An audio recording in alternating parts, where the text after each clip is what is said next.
Are you at your point where you think you've hit your bottom, or maybe that there's just no way you're ever going to feel like things can change? I was like that. I really was. And I want you to know, my name is Bromo, by the way. I want you to know that there is a way out. Please join us for my podcasts. Hey guys, time to get in on the action for the biggest moments in basketball with Prize Picks, America's #1 fantasy sports app. Just select 2 or more players, pick more or less on their projections, place your entry, and win up to 100 times your money. Right now, Prize Picks will match your first deposit of up to $100. Just download the Prize Picks app and use the code GET100. That's code GET100 on Prize Picks for a first deposit match of up to $100. Prize Picks. Pick more. Pick less. It's that easy.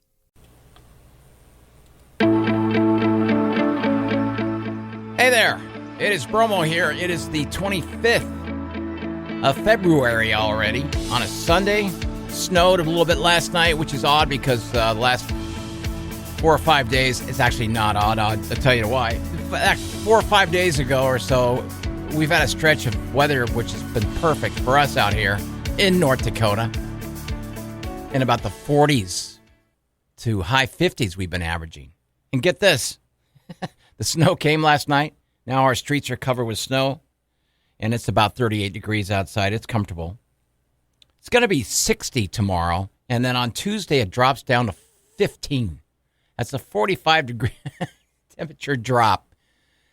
But that's North Dakota for you. My name is Bromo. I am an alcoholic. My sobriety date's 2/17/09. Yes, I just reached 15 years of sobriety last Saturday. I don't know how long this segment's going to be because I'm on my own today, and I chose that for a reason. Again, I appreciate everyone who listens to my podcast, to my episodes, to my segments. When I have people on that I believe, I've said this way before.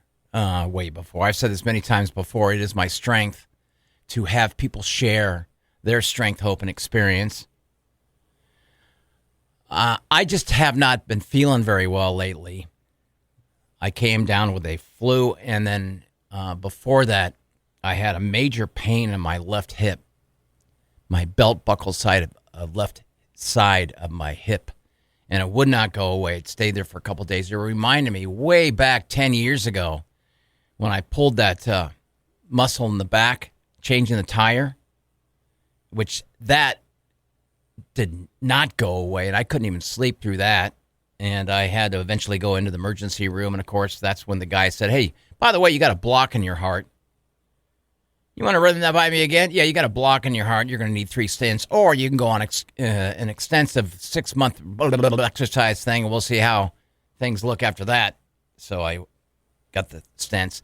So when I pulled my, but when I found my left side of my hip becoming progressively worse, I started to panic a little bit. I started to worry and think, this isn't one of those deals 10 years ago when I have to drag myself into the emergency room.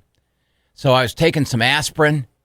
I went and saw my doctor, and she gave me this rub-on called Tiger Balm, I think it is, and that helped for a little bit. But it didn't help my mind at all. Now, I've worked here for 4 years now at Town Square, and I took great pride in not calling in sick for several reasons. One, I do not like being here. I love my job, and I feel that if I'm not here, I'm letting people down, and work is, and I'm falling behind on work. Yes, I work at a radio station. Our radio company has us write articles, and they are really pro social media, so much so that they require us to write 2 articles every single weekday, and then we share them on all of our radio stations. We have 5 of them. And then therefore you receive these numbers that you get from people clicking on them. And I hate that term clickbait, by the way. I don't believe in it at all. I don't choose to write for clickbait. But that's kind of the name of the game sometimes. That's how it produces numbers and clicks and all that stuff. So we have certain quotas that we have to meet every month. And I did so for quite a while until the numbers increased a lot. And then since January, I'm having trouble meeting those numbers. The reason why I want to do this segment by myself is I want to talk about stress. And more importantly, I want to talk about the importance of having a sponsor. I found out through also that the pain that I was receiving that kept getting worse and worse and worse last week was because of stress. No doubt. Stress compiled on stress. And I'm really not trying to make an excuse for my performance here at work recently. I've fallen, and in that falling of my numbers, that pain just kept getting worse and worse and worse, so much so that I woke up on Thursday morning and I said to myself, you know what? As guilty as I'm going to feel all day long, I'm going to call in sick, which I did. And right around then, I started catching a bug. Now, I don't know if that bug was in my mind or what, but I was sick as a dog. No offense to you dogs out there. I was throwing up, had a searing headache, and I know some people thought I had COVID for a while, but I could still smell and all those things, and I knew that my body was telling me I did not have COVID. I had a flu, and the flu was even more fluey, if that makes sense, because of the stress that I'm going through. I called in sick on Thursday, and all day long, man, did I feel guilty. I broke my streak of being here for 4 years without calling in sick. As a matter of fact, when I worked at the radio station, a different company in Minot, I worked there for almost 4 years. I was forced to calling in sick one day because I had to get a colonoscopy. And I remember telling my boss at that time, do I have to call in sick? And she's like, yeah, on this one you do. The procedure is not going to be pretty, and you won't be able to be sitting down except for the toilet. So yeah, I had to call in sick once. So roughly in about almost 8 years, I never called in sick willingly, and so I called in sick on Thursday. I texted my boss and said I wasn't coming in, and that led to Friday when I again called in sick. Laying there on my bed, stir crazy, feeling lousy, searing headache. I kept telling myself, this, you know what this reminds me of? This brings me back to the days when I was drinking heavily, and I would go into bouts of calling in sick for, I think the rule of thumb is I'd call in sick on a Tuesday, and then on Wednesday roll around, I'd call in sick again, and they'd say, listen, if you have a bug or something like that, you might as well not show up till the following Monday. Which, when I was drinking, that was awesome. Talk about all those days off, huh? I don't work that way anymore.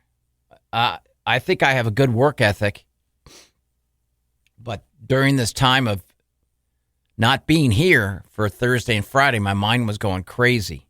I started to fight myself. I started to wonder if I was losing it. And now, I don't mean that. Have you ever felt sometimes when you question everything about yourself and your lifestyle and things like that? One thing that I held strong to was my sobriety. However, and I'm grateful for this, not once during that span did I think about drinking. But I was in bad shape. I still am not feeling myself. And the crazy thing about this is that my sponsor, who's my best friend, and real quick on the sponsor thing, yes, it's extremely important when you become sober to get a sponsor. When you start going to meetings, people will ask you, do you have a sponsor? And I encourage you, if you don't have one, and if you are going to meetings, to find yourself a sponsor for 1,000 reasons. And some of the reasons I'll tell you in a second. But a sponsor Doesn't have to be your friend, and they'll tell you that. A sponsor, of course, is with a guy on a guy. It doesn't work that way if you have a girl as a sponsor. It really doesn't. Or the opposite, a guy being a girl sponsor. And you know what? If it works for you, great. But the rule of thumb is no on that. But to have yourself a sponsor, to tell your sponsor everything about you and what you're going through, and then going through the steps one by one and doing them thoroughly is the most important thing that I can that I can point out in your journey. A sponsor is someone you can call anytime, day or night. That sponsor, 99% of the time, that sponsor is going to be someone of sobriety, obviously. That sponsor will understand what you're going through, and that sponsor will talk to you. Now, I did not call my sponsor and had not talked to him for a little bit. Didn't even occur to me to call him. My sponsor lives in San Diego, and I actually take great pride because I believe we're co-sponsors of each other. That's how well we know each other. But I was really hurting, and I was really laying there wondering why my mind was driving me, giving me fits, feeling disappointed in myself, feeling guilty for not being here. He called me Friday afternoon, and we talked for about 20 minutes. And I told him everything that was going on in my head. I felt like maybe I was having some kind of a breakdown. And I laid out all the things that were troubling me, all the things that I was worrying about and still worrying about. And we both agreed that it was stress, just like I had been told before. By the way, my hip is feeling a lot better. But again, I'm not a doctor, and I can't say that's because of stress. My sponsor talked to me and asked me many things. We talked about both of our journeys and our program we're in. And my sponsor really made me feel cared about. That's what sponsors do. That's what they're there for. I've heard a lot of stories about other people having sponsors that are real harsh, real to the point. And some of them might even tell you right away, hey, look, I'm not going to be your best friend here. I'm going to keep you straight. I'm here for you, for your sobriety. And that's cool if it works for other people, and it has, and it still does. But for me, I need to have somebody that I can trust as far as telling this person everything that's on my mind without feeling, how do I say this right? It's silly when you, and my friend told me this, my sponsor told me this, it's silly when you think you're bothering someone else to tell them what really is going on with you. I don't have anybody here except for the people that I work with. I have 2 cats. That's it. I'm not in a relationship at all. So, when it came time that he could probably tell what was going on, which is odd because we know each other so well, that he picked up the phone and called me Friday, I knew it was more than just a coincidence. I knew that it had to happen. Again, I am so proud of this program I'm in. I'm so proud of There Is a Way Out Facebook page. And for anybody who hears that who is not a member, all you need to do is just send me an invite. It's absolutely free. It's called There Is a Way Out, just like this podcast name. It's on my Facebook page. And if you would like to be part of our group, great.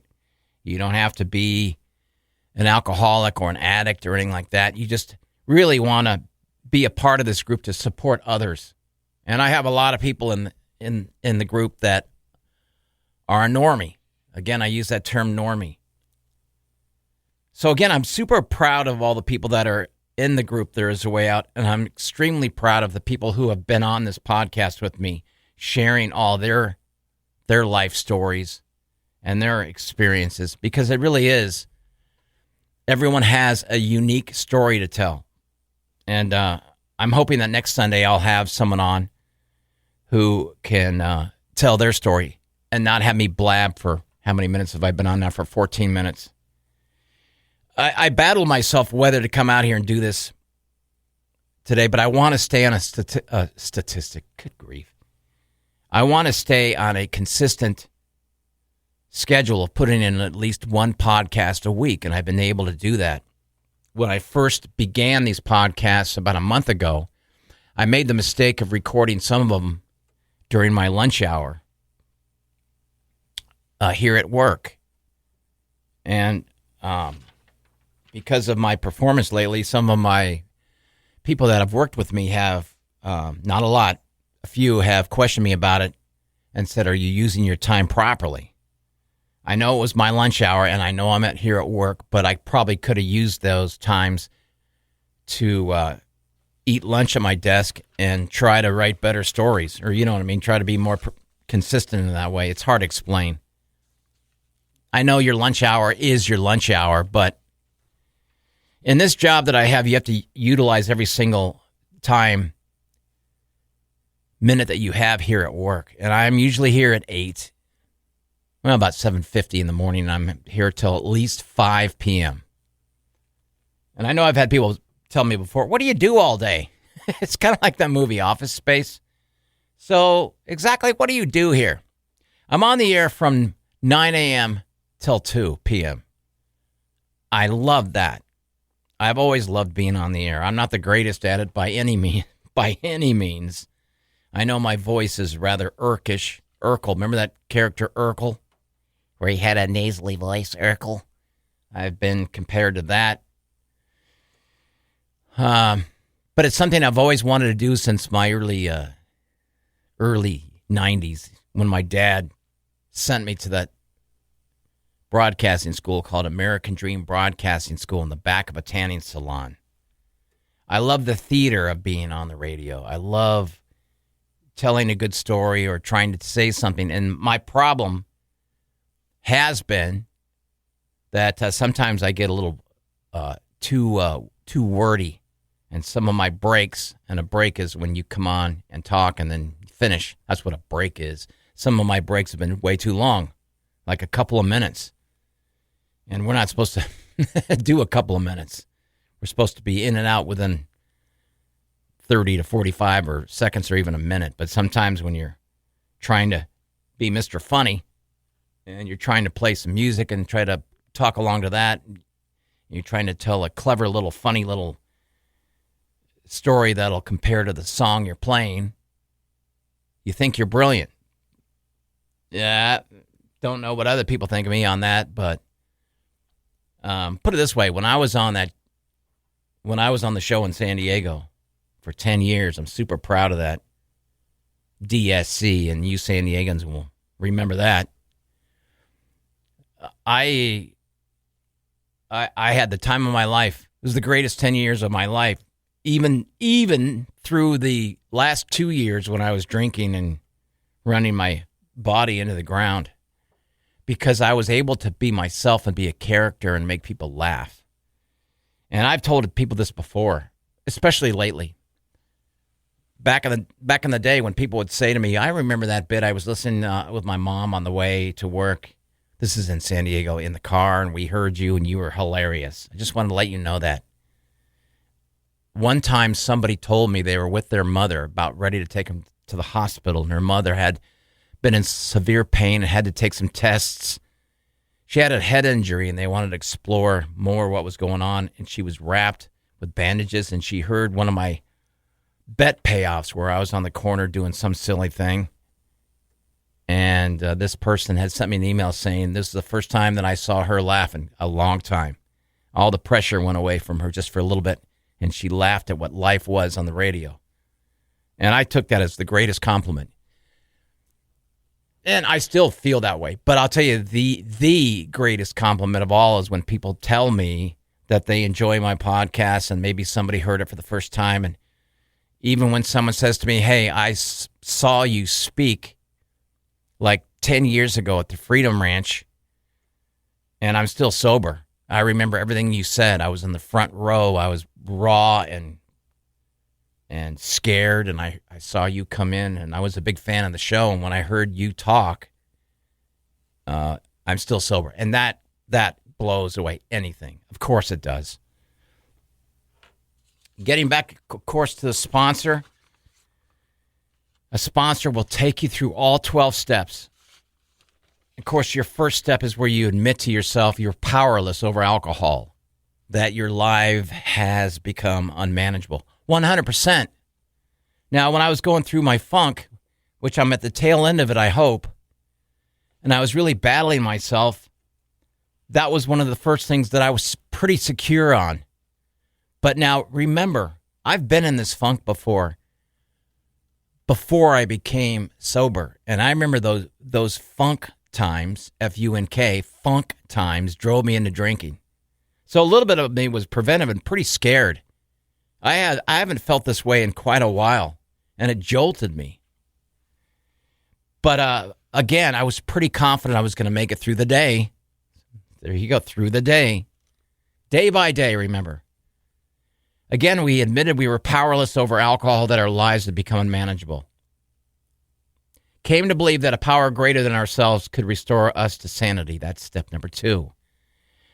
Step number 3, made a decision to turn our will and our lives over to the care of God or your higher power as we understood him. Made a searching and fearless moral inventory of ourselves. That's step number 4. And that's a doozy right there. Admitted to God, to ourselves, and to another human being the exact nature of our wrongs. That was number 5. Number 6, of course, we're entirely ready to have God remove all these defects of character. Number 7, humbly asked him to remove our shortcomings. Number 8, made a list of all persons we had harmed and became willing to make amends to them all. Number 9, made direct amends to such people wherever possible, except when to do so would injure them or others. Number 10, continued to take personal inventory, and when we were wrong, promptly admitted it. Number 11, sought through prayer and meditation to improve our conscious contact with God as we understood him, praying only for knowledge of his will for us and the power to carry that out. And number 12, having had a spiritual awakening as the result of these steps, we tried to carry this message to alcoholics and to practice these principles in all of our affairs. Those are the 12 steps. That is one of the most important things you can do with your recovery. And some people retake the steps many times over, maybe every 3 or 4 years. Whatever makes you feel solid and whatever gets you through the day. And we all remember, wherever we go, whatever city you're in, you can take great comfort and ease and pride into going into a room where you don't know anybody and say the Serenity Prayer.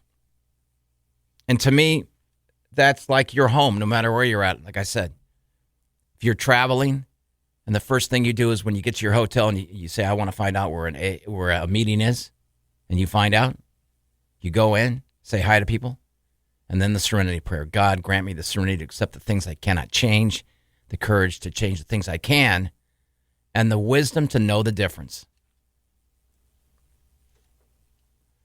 I just want to wrap up in a little bit with this, and a huge thanks to my sponsor for always being there for me. And I hope that I'm always there for him as well.